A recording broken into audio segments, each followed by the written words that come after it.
তোমাদের পরমাণুর গঠন চ্যাপ্টারটা পড়াচ্ছি। পদার্থ, পরমাণুর গঠন ও পদার্থের ভৌত ও রাসায়নিক ধর্মসমূহ। তার মধ্যে পরমাণুর গঠনটা অংশটা পড়াচ্ছি। তো পরমাণুর গঠন অংশের প্রথম যে ভিডিওটা হয়েছে সেটা আপলোড করে তোমাদের গ্রুপে পাঠিয়ে দেওয়া হয়েছে। হয়তো হতে পারে যে এই নেটের মানে ইন্টারনেটের হয়তো প্রবলেম হচ্ছে, বা ডায়মন্ড হারবারের দিকে ঝড় ঝঞ্ঝার জন্য হয়তো নেটওয়ার্কের খুবই প্রবলেম, যার জন্য হয়তো অনেকেই পাওনি। দু একটা আমি খালি ওকে পেয়েছি, দু একটা। আমাকে আরেকটু মেয়েরা একটু গ্রুপে জানাবে যে কারা পেয়েছো বা কারা পাচ্ছ, তা না হলে কিন্তু প্রথম ক্লাসটা মিস হয়ে যাবে।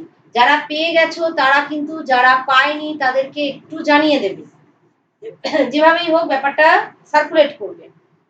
আচ্ছা, এর পরের যেটা অংশ আমি বলেছিলাম কতটা, আমি বলেছিলাম রাদারফোর্ডের পরমাণু মডেলের ত্রুটি অবধি বলেছিলাম। রাদারফোর্ডের পরমাণু মডেলের ত্রুটিটা কি বলেছিলাম, যে রাদারফোর্ডের পরমাণু মডেলটা যেরকম ভাবে কল্পনা করা হয়েছে, সেই রাদারফোর্ডের পরমাণু মডেলের প্রবলেমটা কি হয়ে যাচ্ছে, যে রাদারফোর্ডের পরমাণু মডেল অনুযায়ী যে ইলেকট্রনগুলো যেন নিউক্লিয়াসে ঘুরে এসে পড়বে, কারণ তড়িৎচুম্বকীয় তত্ত্ব অনুযায়ী এরকম একটা পজিটিভলি চার্জ নিউক্লিয়াসে কে কেন্দ্র করে নেগেটিভলি চার্জ ইলেকট্রনগুলো ঘুরছে। তো নেগেটিভলি চার্জ ইলেকট্রনগুলো কন্টিনিউয়াস এনার্জি কে এমিট করতে থাকলে সে কিভাবে সে ঘুরতে ঘুরতে এসে এই নিউক্লিয়াসে আছড়ে পড়বে, তাহলে এই মডেলটাই হবে না। আর একটা কি বলেছিলাম, যে হাইড্রোজেন পরমাণুর ক্ষেত্রে স্পেকট্রাম স্পেকট্রাম দেখা গিয়েছে। কিরকম স্পেকট্রাম দেখা গিয়েছে? ডিসকন্টিনিউয়াস স্পেকট্রাম, মানে বিচ্ছিন্ন রেখা বর্ণালী দেখা গেছে। হ্যাঁ, তো ওই যে ডিসকন্টিনিউয়াস লাইন স্পেকট্রাম যেগুলো দেখা গেছে, এক একটা দাগ দাগ, কন্টিনিউয়াস নয়। এনার্জি বেরোলে তো কন্টিনিউয়াস বেরোবে, সেরকম কন্টিনিউয়াস নয়, দাগ দাগ করে স্পেকট্রাম দেখা গেছে। তো এইটাকে ব্যাখ্যা করতে পারেনি। এবার এটা বলা হয়েছে তাহলে নতুন মডেল আসবে। হ্যাঁ, এবার তার আগে একটুখানি বলে নি নিউট্রন আবিষ্কার। এবার নিউট্রন আবিষ্কার সম্বন্ধে একটা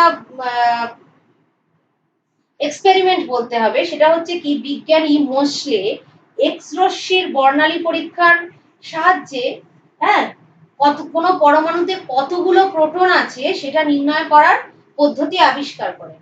এবং দেখা যায় যে তাহলে কার্বনে তো 6টা প্রোটন আছে, তাহলে কার্বনের ভর হওয়া উচিত 6 একক, কিন্তু দেখা যাচ্ছে কার্বন পরমাণুর ভর হচ্ছে 12 একক। তাহলে এই এক্সট্রা 6 এককটা কোথা থেকে আসছে?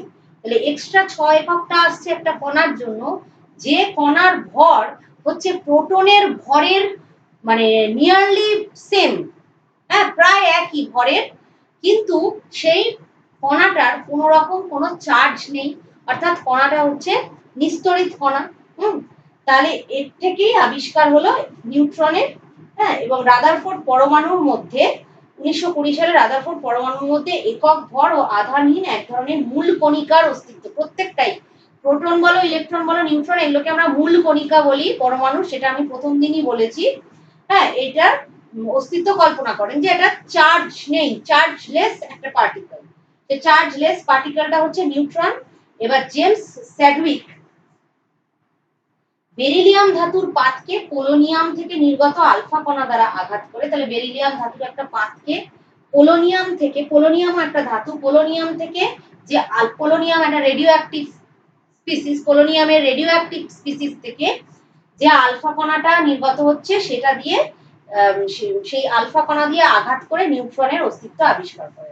ঠিক আছে, এটা তো আমি বলেই দিয়েছি।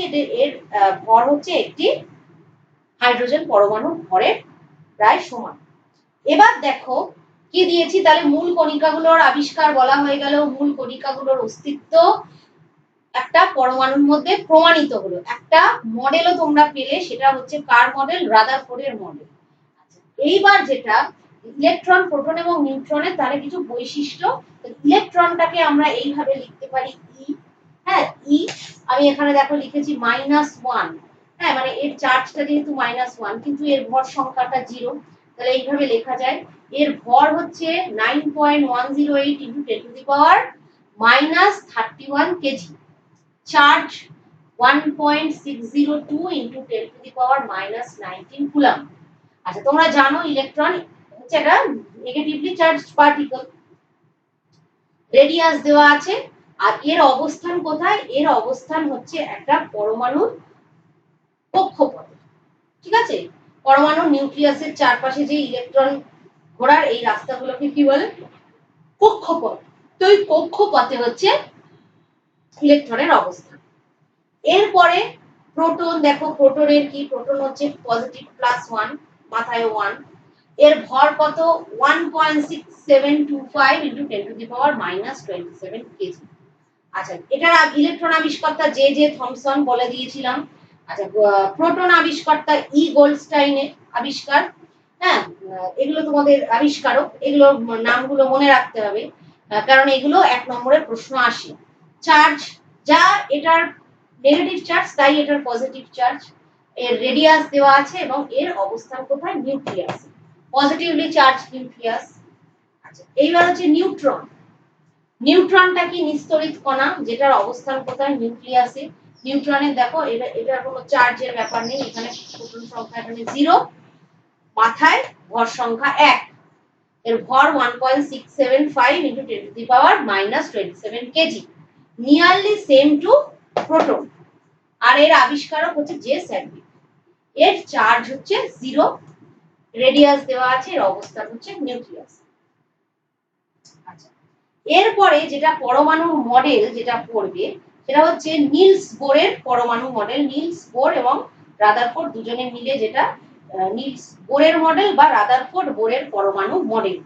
আচ্ছা, এটা কিভাবে, কিসের উপরে ভিত্তি করে এই মডেলটা তৈরি হয়েছে সেটা কি? যে এই যে আমরা সাধারণ যেটা মোশন, হ্যাঁ, রেস্ট মোশন বা তড়িৎ চুম্বকীয় তরঙ্গ, এই ধরনের ব্যাপারগুলো কিন্তু এই গতিকে এক্সপ্লেন করতে পারবে না। তার জন্য আমার কি দরকার? Planck's quantum theory. Planck's quantum থিওরিতে আমি বিশেষ কথা কোনোই বলবো না, কিন্তু আমি একটা কথা খালি বলবো যে প্ল্যাঙ্কস থিওরি অনুযায়ী কোনো একটা জিনিস থেকে যখন এনার্জি লিবারেটেড হয় বা এনার্জি বেরোয়, সেই এনার্জির ফ্লোটা কন্টিনিউয়াস নয়, সেই এনার্জির ফ্লোটা হচ্ছে ডিসক্রিট, মানে টুকরো টুকরো, ছোট্ট ছোট্ট ছোট্ট ছোট্ট অংশে বেরোয়। এনার্জিটা আমি ধরে নিচ্ছি যে এনার্জিটা যে বেরোচ্ছে তার নির্দিষ্ট একটা ওয়েভলেন্থ আছে, তরঙ্গ দৈর্ঘ্য, যেহেতু এটা একটা তরঙ্গের আকারে বেরোচ্ছে, এর একটা তরঙ্গ দৈর্ঘ্য আছে। তরঙ্গ দৈর্ঘ্য থাকলে তোমরা একদম 9 এর লাস্ট চ্যাপ্টারটা একটু দেখে নিতে পারো, আমি পরে তো পড়াবই। তরঙ্গ দৈর্ঘ্য বা ফ্রিকোয়েন্সি, হ্যাঁ, নিউ ফ্রিকোয়েন্সি, এই জিনিসগুলো একটুখানি দেখে নেবে। তো একটা তরঙ্গের একটা নির্দিষ্ট ওয়েভলেন্থ আছে, তার নির্দিষ্ট ফ্রিকোয়েন্সি আছে, সেই ফ্রিকোয়েন্সি, সেই যে তরঙ্গগুলো, সেই তরঙ্গগুলো কন্টিনিউয়াস বেরোচ্ছে না, তাদের এনার্জিটা হচ্ছে ডিসকন্টিনিউয়াস, ডিসক্রিট। এই মডেলটার উপরে ভিত্তি করে, এই তত্ত্বের উপরে ভিত্তি করে বোরের মডেলটা আসে, এবং এই মডেলটা কিভাবে ইলেকট্রনের গতিকে বর্ণনা করে। আচ্ছা, তাহলে বলছে কি? প্রথমে বলবো যে ইলেকট্রনগুলো নিউক্লিয়াসকে কেন্দ্র করে যে কোনো কক্ষপথে কিন্তু পরিভ্রমণ করতে পারে না। কিরকম কক্ষপথে পরিভ্রমণ করে? যেগুলো হচ্ছে পারমিসিবল অরবিট। অর্থাৎ পারমিসিবল অরবিট মানে কি? পারমিসিবল অরবিট বা স্থায়ী বা কোয়ান্টাম কক্ষ। এই কক্ষগুলো কি? এই কক্ষগুলোতে ইলেকট্রনগুলো থাকলে এদের এনার্জি, এই কক্ষে এদের এনার্জিটা হচ্ছে কনস্ট্যান্ট। ঠিক আছে, এরা যখন এই কক্ষগুলোকে বলা হচ্ছে স্টেবল অরবিট বা কোয়ান্টাম কক্ষ বা সুস্থিত কক্ষ, যেটাই বলো। এবং এই কক্ষে যখন একটা ইলেকট্রন ঘুরছে, হ্যাঁ, তখন এ কোনো রকম এনার্জি এমিট করছে না বা অ্যাবজর্ব করছে না, মানে বা ছাড়ছেও না, নিচ্ছেও না, তাহলে এর এনার্জি হচ্ছে ফিক্সড। তাহলে এই কক্ষগুলোকে বলা হচ্ছে স্টেশনারি অরবিট। হ্যাঁ, তাহলে এটা হচ্ছে বলবিদ্যার, এটা হচ্ছে সনাতন বলবিদ্যার সূত্রসমূহের বিরোধী, কারণ এনার্জি ছাড়ছে না, তাহলে এটা বিরোধী। এবার আরেকটা কি, যে এই যে কক্ষগুলোকে নিউক্লিয়াস থেকে দূরত্ব অনুযায়ী এই কক্ষগুলোকে নাম দেওয়া হয়েছে দেখো 7টা শক্তি স্তরে। মানে শক্তি স্তর কথাটা কেন বলছি না, এই যে এক একটা কক্ষ, এই এক একটা কক্ষে যে ইলেকট্রন গুলো থাকে সেই ইলেকট্রন গুলোর এনার্জি ফিক্সড। তুমি এই নিউক্লিয়াস থেকে যত দূরে যাবে দেখছো যত ডিস্টেন্স বাড়ছে তত ইলেকট্রনের এনার্জি বাড়ছে।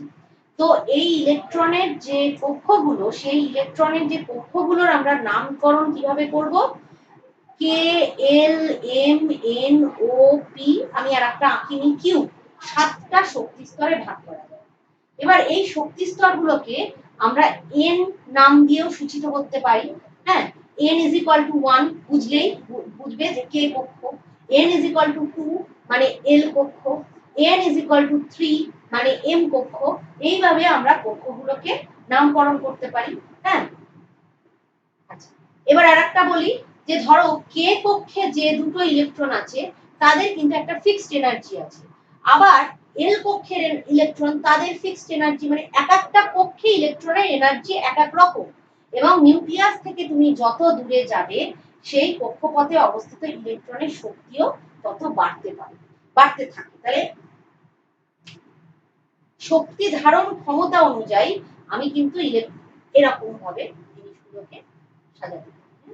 এ L M N O Q, মানে এনার্জিটা কিভাবে বাড়ছে, ইলেকট্রনের এনার্জি কক্ষ ওয়াইজ কিভাবে বাড়ছে সেটা আমি দেখিয়ে দিলাম।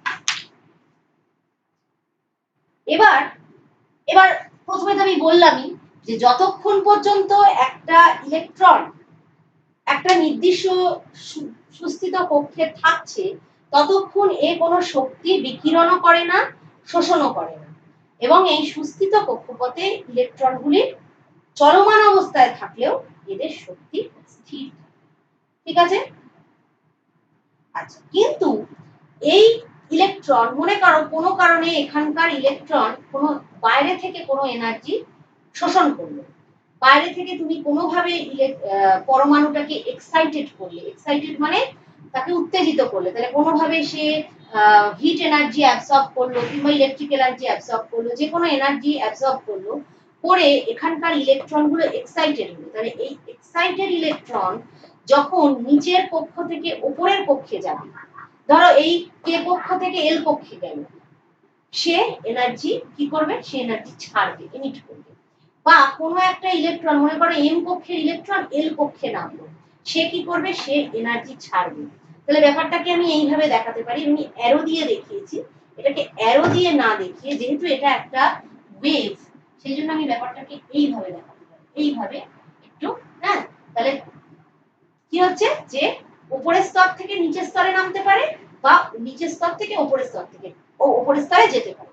যাই করুক না কেন সে কি করবে, কিছুটা এনার্জি হয় শোষণ করবে, না হয় কিছুটা এনার্জি সে লিবারেট করবে। যখন উপরের কক্ষে যাচ্ছে সে এনার্জি কি করছে, ছেড়ে দিচ্ছে, যখন নিচে আসছে সে এনার্জি অ্যাবজর্ব করে আসছে। হ্যাঁ, তাহলে দেখো কি বলেছে, নির্দিষ্ট পরিমাণ শক্তি শোষণ করে নিম্নতর সুস্থিত কক্ষপথ থেকে উচ্চতর কক্ষপথে যাচ্ছে। এই যে শক্তি শোষণ করছে দেখো, এই এখান থেকে এখান থেকে এখানে যাচ্ছে, সে কি করলো, সে কিছুটা শক্তি সে শোষণ করলো। আবার কি করছে, যখন এখান থেকে এখানে আসছে সে কিছুটা এনার্জি ত্যাগ করছে। সেই ডিফারেন্স, এনার্জি ডিফারেন্সটাকেই আমি লিখেছি E2 মাইনাস E1। একটা যে কোনো লেভেলকে আমি যদি ধরে নিই E2, সেই E2 থেকে E1 এ যখন যাচ্ছে, E2 থেকে E1 ভালো করে বুঝবে, যে কোনো একটা লেভেলকে তুমি E2 ধরো, সেই E2 লেভেল থেকে E1 লেভেলে যখন যাচ্ছে সে এনার্জিটা লিবারেট করছে, সেই এনার্জিটা তরঙ্গের আকারে বেরোচ্ছে, ডিসকন্টিনিউয়াস। হ্যাঁ, এটা কন্টিনিউয়াস নয়, ডিসকন্টিনিউয়াস তরঙ্গের আকারে বেরোচ্ছে। সেটাকে আমি এরকম ভাবে লিখতে পারি, E2 minus E1 is equal to H nu. এইচটা হচ্ছে, এইচটাকে বলা হয়, এই কোয়ান্টিটিটাকে বলা হয় প্ল্যাঙ্কস কনস্ট্যান্ট, আর নিউটা হচ্ছে কি, এই তরঙ্গের ফ্রিকোয়েন্সি। হ্যাঁ,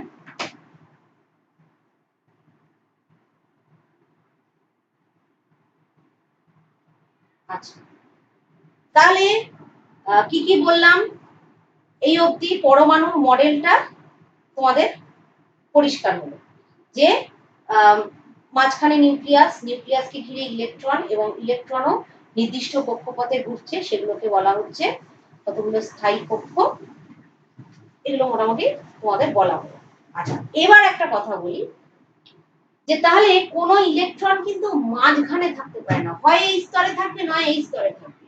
তাহলে এই ঘটনাকে মই দিয়ে ওঠানামার সঙ্গে তুলনা করা হয়েছে, যে মাঝখানে কোথাও যেমন পা রাখার জায়গা নেই, ঠিক সেরকমই ব্যাপার। এইবার একটা সোজা জিনিস, সেটা ক্লাস 8 থেকে পড়ে আসছো, সেটা হচ্ছে পারমাণবিক সংখ্যা। পারমাণবিক সংখ্যাটা কি? কোনো মৌলের পরমাণু নিউক্লিয়াসে যতগুলো প্রোটন আছে সেই সংখ্যাটাকেই বলা হয় তার কি? সেই সংখ্যাকেই বলা হয় তার পারমাণবিক সংখ্যা। আচ্ছা, এবার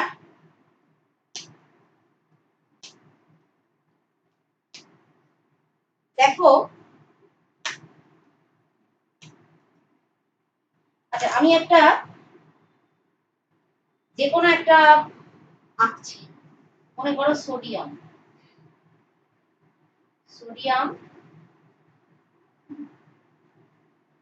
এই যে সোডিয়ামের এই বাঁ দিকে নিচের দিকে যে সংখ্যাটা লিখেছি, এটাই হচ্ছে সোডিয়ামের প্রোটন সংখ্যা। পরমাণু ক্রমাঙ্ক, এটাকেই পরমাণু ক্রমাঙ্ক বলে এক্সপ্রেস করব।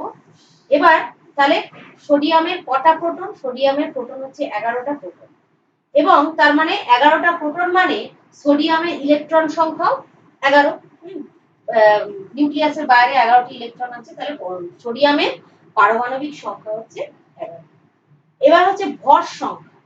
ভর সংখ্যাটা কি? ভর সংখ্যা হচ্ছে কোন পরমাণু নিউক্লিয়াসে অবস্থিত প্রোটন এবং নিউট্রনের মোট সংখ্যাকে বলা হয় ভর সংখ্যা। এটা তোমরা জানো, ভর সংখ্যাটাকে আমরা যদি এ দিয়ে চিহ্নিত করি, এ দিয়ে যদি চিহ্নিত করি, এবং প্রোটন সংখ্যাকে যদি আমি জেড দিয়ে চিহ্নিত করি, আচ্ছা দেখো একটুখানি মুছেই বোঝাতে হবে, না মুছলে ব্যাপারটা বোঝানো যাবে না।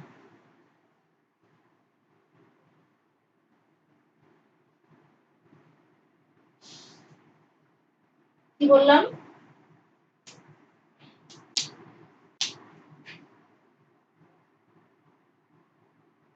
এটা কি বললাম? এটাকে বললাম ভর সংখ্যা, জেডটাকে বললাম প্রোটন সংখ্যা, এনটাকে বললাম নিউট্রন সংখ্যা। তাহলে সেইটা যদি হয়, তাহলে ভর সংখ্যা a is equal to Z plus N. তাহলে এন বার করতে গেলে সেটা হবে a মাইনাস জেড, কি তাই তো? a মাইনাস জেড, এইভাবে আমি জিনিসটা আনতে পারি। আচ্ছা, তাহলে একইভাবে সোডিয়ামের ক্ষেত্রেও ব্যাপারটা আবার বলি। সোডিয়ামের ক্ষেত্রেও দেখো 11, 23। তাহলে 11 হচ্ছে প্রোটন সংখ্যা, জেড এর জায়গায় লিখবো কত? জেড এর জায়গায় লিখবো 11। হ্যাঁ, ভর সংখ্যার জায়গায় লিখবো কত? 23। হ্যাঁ, তাহলে নিউট্রন সংখ্যাটা আমার কত? নিউট্রন সংখ্যাটা হচ্ছে আমার 23 মাইনাস 11, তাহলে কত? 12, তাই তো? তাহলে এর প্রোটন সংখ্যা বেরোলো, এই নিউট্রন সংখ্যা বেরোলো 12। তাহলে এইভাবে ভর সংখ্যা, প্রোটন সংখ্যা, এগুলো তোমরা ক্যালকুলেশন করতে পারবে। আচ্ছা, এইবার একটা বলে দিই যে একটা পরমাণুর নিউক্লিয়াস চিহ্নিতকরণ, এটা কিভাবে তুমি করতে পারো? যে একটা যে কোনো পরমাণু মনে করো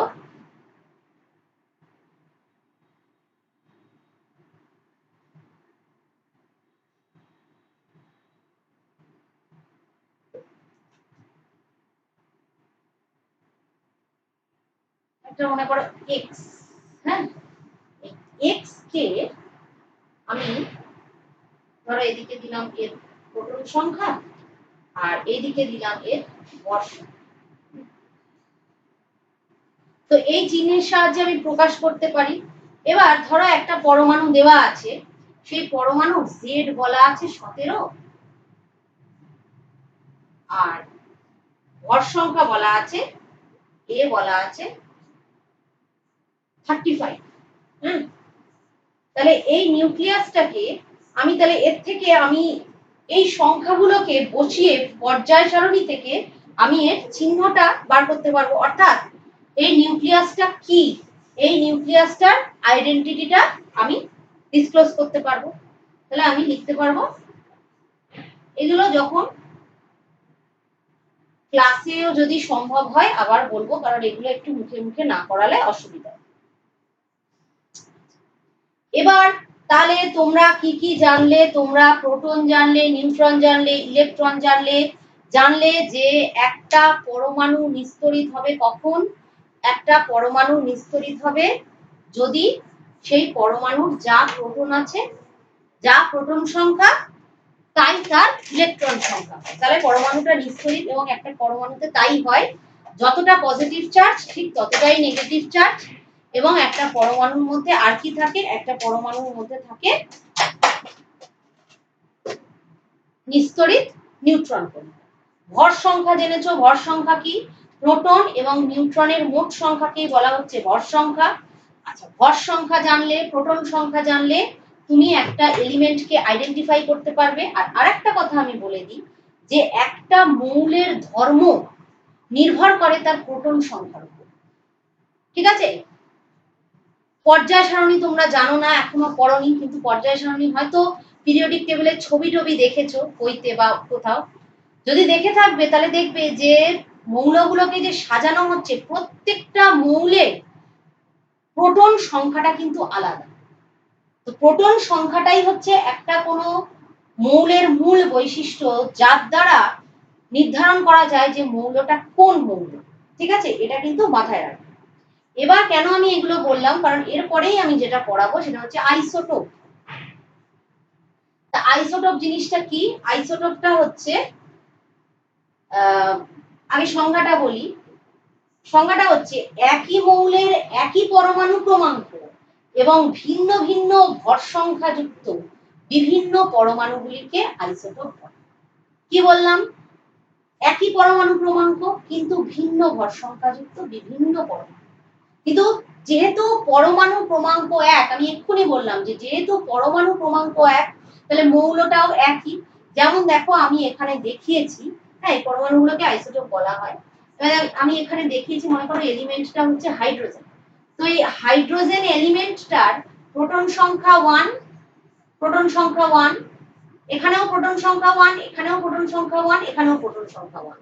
কিন্তু এখানে মাথায় দেখো, এখানে নিউট্রন নেই, নিউট্রন 0 প্রথমটার ক্ষেত্রে, দ্বিতীয়টার ক্ষেত্রে নিউট্রন 1, তৃতীয়টার ক্ষেত্রে নিউট্রন 2। অর্থাৎ তিনটে ভ্যারাইটির হাইড্রোজেন আমি পাচ্ছি। একটা হচ্ছে কি অর্ডিনারি সাধারণ হাইড্রোজেন, যেটাকে বলা হচ্ছে প্রোটিয়াম, দ্বিতীয়টাকে বলা হচ্ছে ডয়টেরিয়াম, তৃতীয়টাকে বলা হচ্ছে টিস্ট্রিয়াম। তাহলে এই যে তিন ধরনের হাইড্রোজেন পাওয়া যাচ্ছে, এর ডিফারেন্সটা কোথায়? পরমাণু ক্রমাঙ্ক কিন্তু সেম, প্রোটন কাউন্ট কিন্তু সেম, ডিফারেন্সটা হচ্ছে এর ভর সংখ্যায়। ভর সংখ্যার ডিফারেন্সটার কারণ কি? কারণটা হচ্ছে নিউট্রন সংখ্যার ডিফারেন্স। হয়ে গেল। এবার পরেরটা কি? সেম ভাবে আমি দেখিয়েছি, দেখো কার্বন। কার্বনের কি? প্রত্যেকটার পরমাণু ক্রমাঙ্ক 6, কিন্তু প্রোটন সংখ্যা, এই ভর সংখ্যা একটা 12, একটা 13, একটা 14। তাহলে দেখো এখানে প্রোটন সংখ্যা সব আমি দেখিয়েছি 6 6 6, কিন্তু নিউট্রন সংখ্যায় চলে যাও, প্রথমটা 6, দ্বিতীয়টা 7, তারপরটা 8। তাহলে ভর সংখ্যা প্রথমটা 12, তারপর 13, তারপরে 14। হ্যাঁ, তাহলে এই যে ব্যাপারগুলো, তাহলে কি হচ্ছে যে এই তাহলে তিনটে ভ্যারাইটি, তাহলে এইগুলো হচ্ছে সব এক একটা আইসোটোপ। কার্বনের তিনটে আইসোটোপ, 12, 13, 14।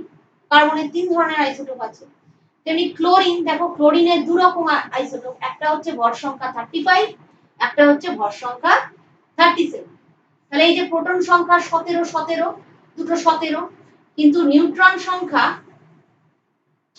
একটায় 18, একটায় 20। ঠিক আছে? ভর সংখ্যা দেখো আলাদা হচ্ছে তার জন্য। তাহলে এই দুটো হচ্ছে ক্লোরিনের আইসোটোপ। এবার পরেরটা হচ্ছে ইউরেনিয়াম। এগুলো সমস্ত কোশ্চেন আসে, শর্ট কোশ্চেন আসে, বড় কোশ্চেন আসে, এগুলো কিন্তু ভালো করে প্র্যাকটিস করবে। ইউরেনিয়াম দেখো ভর সংখ্যা 92, কিন্তু নিউট্রন কাউন্ট কিন্তু চেঞ্জ হয়ে যাচ্ছে, যার জন্য ভর সংখ্যাও চেঞ্জ হয়ে যাচ্ছে। ঠিক আছে? তাহলে এগুলো হচ্ছে সমস্ত আইসোটোপ।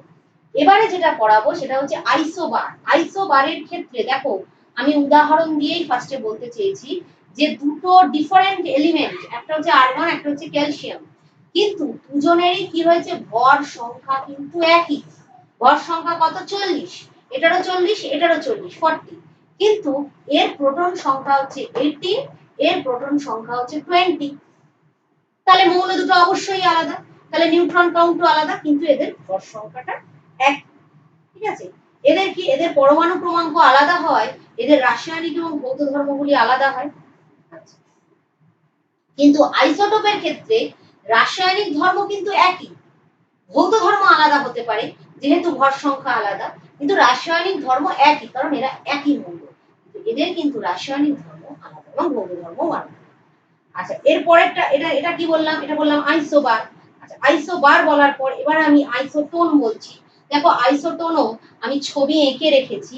কি হয়েছে, কি ব্যাপার, দেখো এখানে মাথায় মাথায় যে দুটো সংখ্যা লেখা হয়েছে ভর সংখ্যা, এটার 37, এটার 40, প্রোটন সংখ্যাও কিন্তু আলাদা, 17, এটা 20, কিন্তু দুটোরই নিউট্রন সংখ্যা সেম। তাহলে এই পরমাণুগুলোর কি হচ্ছে, এদের পরমাণু ক্রমাঙ্ক কি, এদের পরমাণু ক্রমাঙ্ক কিন্তু আলাদা, ভর সংখ্যা আলাদা, কিন্তু সমান সংখ্যক নিউট্রন আছে। তাহলে নিউট্রন সংখ্যা সমান হওয়ায় এদেরকে বলা হচ্ছে পরস্পরের আইসোটোন। অন্যান্য কিছু উদাহরণ দেওয়া আছে, সেগুলো তোমরা দেখবে। আচ্ছা, এবার যেটা বলবো সেটা হচ্ছে, সেটা সম্বন্ধে বিশেষ কিছু লিখে বলার নেই, খালি একটু পড়িয়ে দিই। সেটা কি, সেটা হচ্ছে নিউক্লিয় বল। এবার নিউক্লিয় বল থেকে কিন্তু তোমাদের কোয়েশ্চেনও আসে, অনেক রকম অনেক ভাবে কোয়েশ্চেন আসে। হ্যাঁ, তবে নিউক্লিয় বল সম্বন্ধে একটুখানি বলে দিই। নিউক্লিয় বল সম্বন্ধে কি বলবো, যে এই যে একটা পরমাণু নিউক্লিয়াস, একটা পরমাণু নিউক্লিয়াসে খুব অল্প জায়গা, ভীষণ কম, সেই জায়গাটা কতটা, সেই জায়গার ব্যাসার্ধের ক্রম হচ্ছে 10⁻⁻14 থেকে 10⁻⁻16 মিটারের মধ্যে, তাই তো নিউক্লিয়াসের ব্যাসার্ধ ভীষণই কম। এইটুকু জায়গার মধ্যে দেখা যাচ্ছে কি, যে প্রোটনগুলো, এইটুকু জায়গার মধ্যে প্রোটনগুলো কিন্তু একসঙ্গে রয়েছে। হ্যাঁ, তা প্রোটনগুলো তো সমস্ত পজিটিভলি চার্জ, তাহলে এই এতগুলো পজিটিভলি চার্জ পার্টিকেল একসঙ্গে কি করে থাকে, এদের মধ্যে অন্তত 6 টন বিকর্ষণ বল কাজ করা উচিত। হ্যাঁ, বিকর্ষণ বল কাজ করে, কিন্তু তা সত্ত্বেও এই প্রোটনগুলো, ব্যাপারটা কিরকম, এই যদি একটা নিউক্লিয়াস হয়, এই প্রোটনগুলো, এই নিউট্রন, এই প্রোটন, এই নিউট্রন, এই প্রোটন, এই নিউট্রন, হ্যাঁ, এরকম ভাবে জিনিসটা নিউক্লিয়াসের মধ্যে থাকছে। তাহলে এর কারণ কি, এর কারণ হচ্ছে এদের মধ্যে ক্রিয়ারত একটা বল, সেই বলটাকে কি বলা হচ্ছে, সেই বলটাকে বলা হয় নিউক্লিয় বল।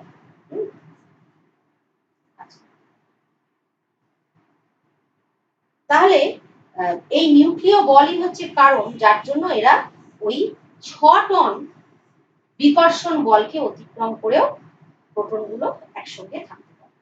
আচ্ছা, তাহলে এবার আমি সংজ্ঞাটা একটুখানি বলবো, যে তাহলে সংজ্ঞাটা হচ্ছে, যে বল পরমাণু নিউক্লিয়াসে অবস্থিত নিউক্লিয় কণিকা বা নিউক্লিয়ন অর্থাৎ প্রোটন বা নিউট্রনের মধ্যে ক্রিয়া করে নিউক্লিয়াসের স্থায়িত্ব প্রদান করে, তাকে নিউক্লিয় বল বলে।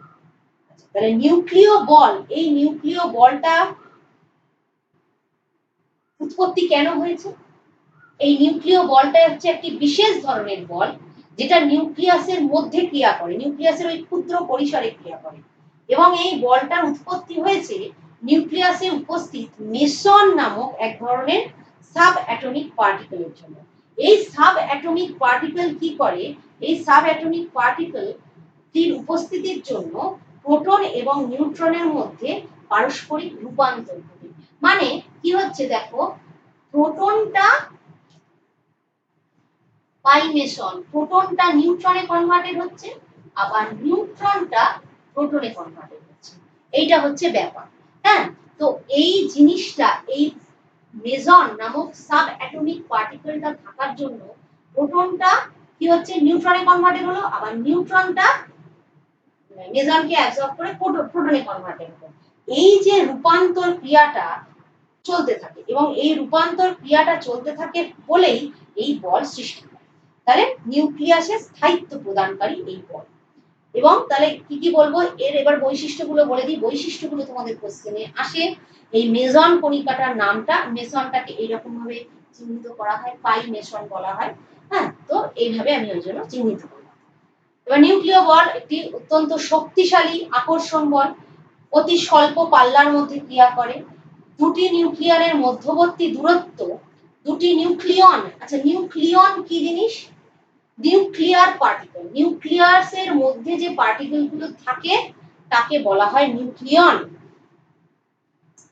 এই নিউক্লিয়ন গুলোর মধ্যে কে ক্রিয়া করছে? এই নিউক্লিয়ন গুলোর মধ্যে এই নিউক্লিয় বল ক্রিয়া করে। আচ্ছা, আর একটা কি, দুটি প্রোটন বা দুটি নিউট্রনের মধ্যে অথবা একটি প্রোটন এবং একটি নিউট্রনের মধ্যে ক্রিয়াশীল নিউক্লিয় বলের প্রকৃতি অভিন্ন। দুটো প্রোটন দুটো নিউট্রন বা একটা প্রোটন একটা নিউট্রনের মধ্যে ক্রিয়াশীল এই নিউক্লিয় বল কিন্তু একই ধরনের প্রকৃতি পরিবর্তন হয় না।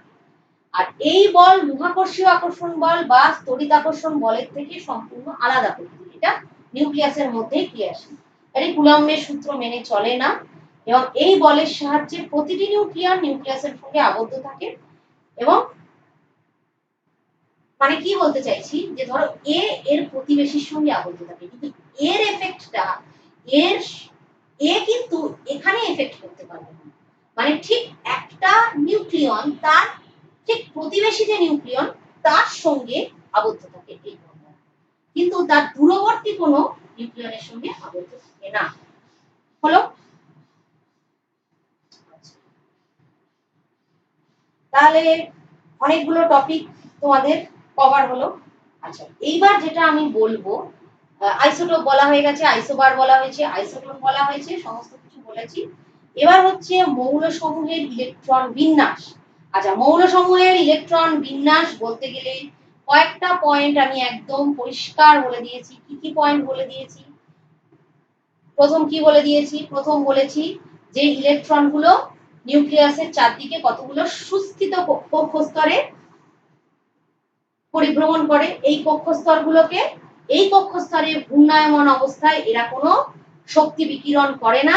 এই কক্ষগুলোকে আমি 1 থেকে 7 অবধি K L M N O P Q এইভাবে সূচিত করছি। এবং ইলেকট্রনের এনার্জি নিউক্লিয়াস থেকে যত দূরে যাবে ইলেকট্রনের এনার্জি সব থেকে বাড়তে থাকে। এরপরে এই অবধি মানে আপ টু 2, এখানে যেটা প্রান্তিকের বইতে মৌল সমূহের ইলেকট্রন বিন্যাস 2 নম্বর পয়েন্ট অবধি পুরো এক্সপ্লেন করা আছে। এবার আমি 3 নম্বর পয়েন্টটা এক্সপ্লেন করব। 3 নম্বর পয়েন্টটা কি বলেছে, যে প্রত্যেকটা কক্ষপথের একটা ইলেকট্রন ধারণের নির্দিষ্ট ক্ষমতা থাকে, মানে যাকে বলে ধারক ক্ষমতা। একটা একটা কক্ষপথ আছে, তুমি তাতে 10টা 12টা 15টা 14টা যা খুশি ইলেকট্রন দিয়ে দিতে পারো না, তার একটা নির্দিষ্ট ধারণ ক্ষমতা আছে, যে ও কতগুলো ইলেকট্রন নিতে পারে ঠিক ততগুলোই ওর মধ্যে থাকতে পারবে, মানে সর্বোচ্চ ততগুলোই থাকতে পারবে, তার থেকে বেশি নয়। আচ্ছা, এই যে এন সংখ্যাটাকে আমি কি বলেছিলাম, যে কক্ষের নামকরণ করার জন্য যে এটাকে বলা হবে কি, এটাকে বলা হয় কোয়ান্টাম সংখ্যা, মূল কোয়ান্টাম সংখ্যা, যেটা হচ্ছে মানে অরবিট গুলোর নাম্বারিংটা করা হয় এন দিয়ে। হ্যাঁ, এবার একটা ফর্মুলা আছে, সেই ফর্মুলাটা হচ্ছে 2n স্কয়ার। 2n স্কয়ার ফর্মুলাটা দেখো, 2n স্কয়ার। এই ফর্মুলাটাতে যেখানে nটা কি, nটা হচ্ছে কক্ষস্তরের নাম্বারটা, মুখ্য কোয়ান্টাম সংখ্যা। হ্যাঁ, তাহলে k কক্ষ যদি হয়, k কক্ষের জন্য n = 1। হ্যাঁ, k কক্ষের জন্য n = কি, n = 1। তাহলে তার জন্য 2n স্কয়ারটা কত হবে? 2n স্কয়ারটা হবে 2। তার মানে k কক্ষে সর্বোচ্চ দুটো ইলেকট্রন ঢুকতে পারে। এবার মনে করো এল কক্ষ, এল কক্ষের n = 2, তাহলে n কক্ষে সর্বোচ্চ কটা ইলেকট্রন ঢুকতে পারে? 2n স্কয়ার, সেটা কত হবে? 4, তাহলে 8 হবে। হ্যাঁ, করে নেবে। হ্যাঁ, 8 হলো। আচ্ছা, m কক্ষ, m কক্ষে n = কত? n is equal two 3। তার জন্য কত হবে 2n স্কয়ারটা কত হবে 2n স্কয়ার সমান হবে কত 18। হ্যাঁ, তার মানে n কক্ষে m কক্ষে সর্বাধিক 18টা ইলেকট্রন ঢুকতে পারে। আবার n ইজ ইকুয়াল টু 4 এ 32টা ইলেকট্রন। তাহলে সর্বোচ্চ ইলেকট্রন সংখ্যা এই কক্ষগুলোতে k কক্ষে 2, l কক্ষে 8, m কক্ষে 18 সর্বোচ্চ ইলেকট্রন সংখ্যা। আবার কোন কোন মৌলের পরমাণুর সর্বশেষ কক্ষে সর্বোচ্চ 8টি ইলেকট্রন থাকতে পারে। এই ঘটনা শুধুমাত্র নিয়ন, আর্গন প্রভৃতি নিষ্ক্রিয় গ্যাসের ক্ষেত্রে ঘটে থাকে। নিষ্ক্রিয় গ্যাস হিলিয়ামের একমাত্র কক্ষপথ k এবং এটি 2টি ইলেকট্রন দ্বারা পূর্ণ থাকে। কি বললো এই পরের পয়েন্টটা কি বললো 4 নম্বর পয়েন্টটা, যে কোন কোন পারমাণবিক গঠনে দেখা যাবে যে সর্বশেষ কক্ষে 8টা ইলেকট্রন। তো এরকম 8টা ইলেকট্রনওয়ালা যে কক্ষগুলো, সেই কক্ষগুলো হচ্ছে কি, সেই কক্ষগুলো মানে সেই কক্ষ থেকে চট করে ইলেকট্রন বেরোতেও পারবে না, চট করে ইলেকট্রন ঢুকতেও পারবে না। তাহলে এই যে গ্যাসগুলোকে, এই গ্যাসগুলোকে বলা হচ্ছে, এই মৌলগুলোকে বলা হয় নিষ্ক্রিয় মৌল, নিষ্ক্রিয় গ্যাস। যেমন হিলিয়াম, নিয়ন, আর্গন, ক্রিপ্টন, জেনন, রেডন। এদের ক্ষেত্রে কি হচ্ছে, সর্ববহিস্থ কক্ষে যতগুলো ইলেকট্রন থাকার ছিল ততগুলোই আছে। যেমন নিয়নের ক্ষেত্রে দেখো, আমি এখানে ছবি এঁকেছি, নিয়নের ক্ষেত্রে নিয়নের হচ্ছে এল কক্ষের ধারণ ক্ষমতা 8, তো এল কক্ষে 8খানাই আছে। তো এল কক্ষে 8খানা আছে বলে এখানে আর ঢুকতে পারছে না, তাহলে এটা হচ্ছে নিষ্ক্রিয়। তাহলে এই ব্যাপারগুলো বলেছে। হিলিয়ামের ব্যাপারটা বলেছে কি, হিলিয়ামের কে কক্ষে সর্বোচ্চ 2খানা ঢুকতে পারে, তো 2খানাই ঢুকে আছে, তো ও আর ইলেকট্রন নিতে পারবে না, দিতে পারবে না। ঠিক আছে। আর একটা কি বলেছে, যে কোন পরমাণুর সর্বশেষ কক্ষে ঠিক আগের কক্ষপথে সর্বোচ্চ 18টা ইলেকট্রন থাকতে পারে। ঠিক আছে, এটা আর একটু পরে বলা হবে যে কি বলেছে, যে সর্বশেষ কক্ষ একটা মডেল তুমি আঁকলে তার সর্বশেষ কক্ষে আগের কক্ষে 18টা অবধি ইলেকট্রন থাকতে পারে। ঠিক আছে।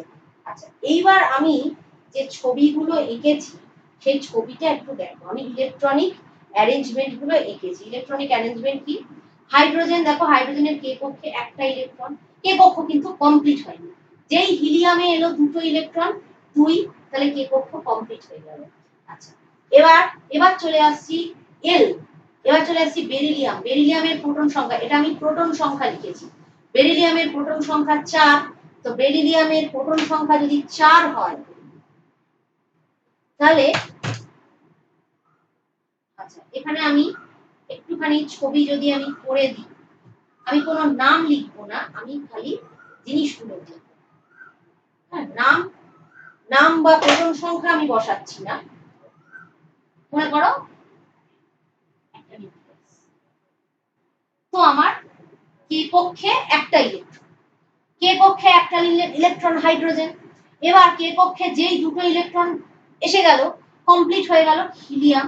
হ্যাঁ, এইবার আমার চলে আসছে এল কক্ষ, কি আছে লিথিয়াম, এখানে 3টে ইলেকট্রন 1 2 3, তাহলে কি হলো 2 1 হয়ে গেল লিথিয়াম।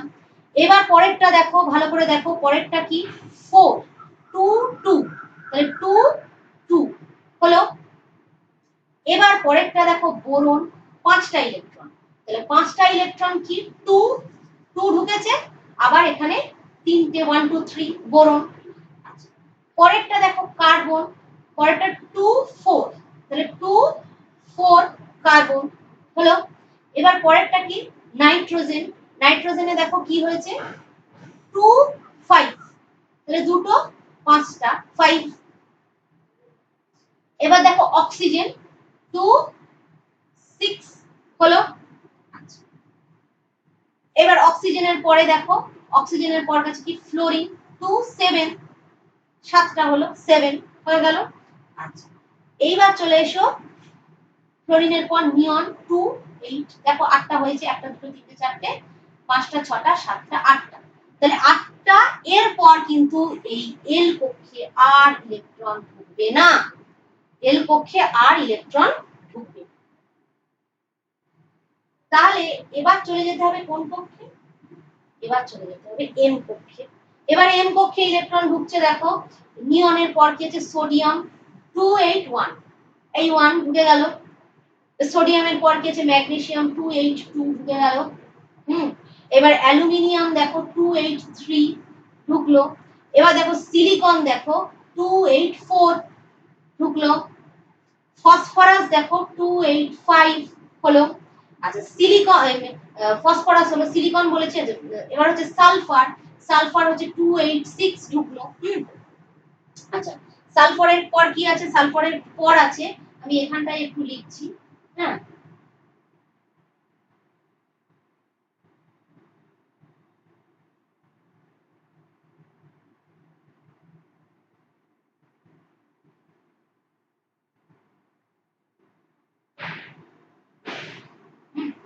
সালফার হলো, সালফারের পর হচ্ছে কি হলো 17, 17 এটা এলিমেন্টটা দিলাম। ক্লোরিন, ক্লোরিনের ক্ষেত্রে কি হচ্ছে 2H7। হ্যাঁ তাহলে এখানে 3টে 6টা 7টা, এই একটা দুটো 7টা।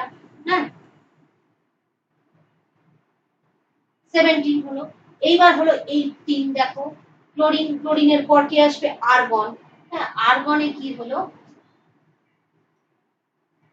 আর্গনে হলো কি 2H8 দেখো 8। এবার তোমরা বলতে পারো যে এম কক্ষের তো ধারণ ক্ষমতা 18, তাহলে 18 হলো না কেন? 18 হলো না কেন এর একটা নিয়ম আছে, সেই নিয়মটা তোমাদের বইতে নেই, সেজন্য আমি সেই নিয়মটায় যাব না। যেই 8 হয়ে যাবে এখানে আর্গন 8টা হয়ে গেল।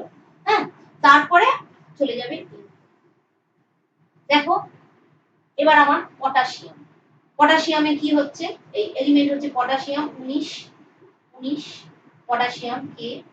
পটাশিয়ামের ক্ষেত্রে কি হচ্ছে 2H2H8 আর 1, 1। এইভাবে আস্তে আস্তে ব্যাপারগুলো চলতে থাকবে। হ্যাঁ তো তারপরে 18 এখানটা কেন হলো না সেই এক্সপ্লেনেশন তোমাদের এক্ষুনি দরকার নেই, তো সেই জন্য আমি সেই এক্সপ্লেনেশনে এখানে গেলাম। পটাশিয়াম, পটাশিয়ামের পর আছে ক্যালসিয়াম 2H8 বইতে দেখে নিন। তাহলে এবার কয়েকটি মৌলের ইলেকট্রন বিন্যাস, এই কয়েকটি মৌলের ইলেকট্রন বিন্যাসটা আমি একটুখানি বলে দিই, বলে দিয়ে আমি আপাতত আজকের মতো শেষ করব, পরের দিন আমি বাকিটুকু বলবো।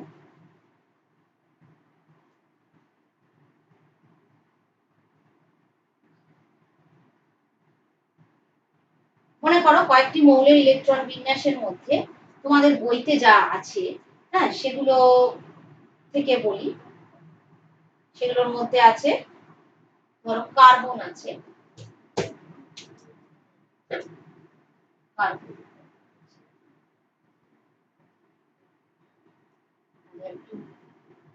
আশা করি বুঝতে পারছো। এটা হচ্ছে প্রোটন সংখ্যাটা দেখো, এটা হচ্ছে নিউট্রনটা দেখালাম, আর এটা দেখালাম প্রোটনটা 6টা। একে ঘিরে দুটো ইলেকট্রন, এই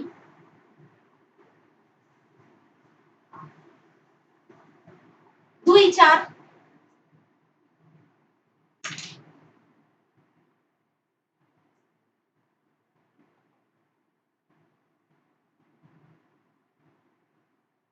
4টে। কি লিখবো কার্বন। এবার দেখো অক্সিজেনটা দেখাতে পারি, যেগুলো তোমাদের আছে আমি সেগুলোই দেখাচ্ছি। অক্সিজেন একইভাবে 2 6। টেবিলটা আমি যেভাবে করিয়েছি যদি টেবিলটা ওইভাবে মনে রাখো বা করার চেষ্টা করো সেটা অনেক বেশি প্রয়োজন। অক্সিজেন হলো।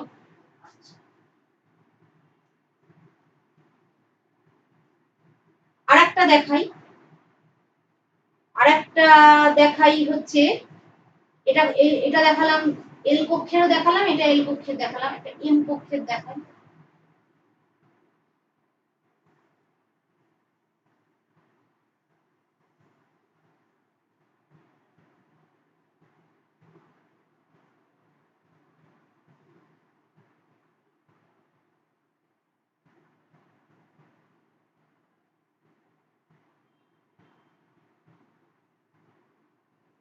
ক্লোরিন দেখাচ্ছি, কে কক্ষে দুটো,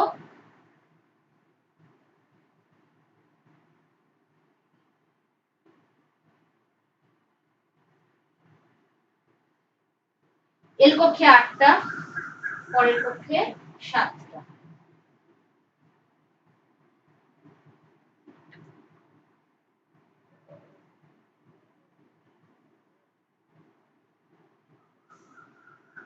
ঠিক আছে, এই হচ্ছে পরমাণুর গঠনগুলো। এইভাবে ছবিগুলো করতে হবে, কিন্তু তার জন্য ইলেকট্রনিক বিন্যাসে যে চার্টটা আছে সেই চার্টটাকে পড়া জরুরি। আইসোটোপ তৈরি করবে, আইসোটোন তৈরি করবে, এগুলো প্রত্যেকটাই তৈরি করবে। পরের দিন বাকিটুকু বলে আমি মূলটা শুরু করব। আজকে এই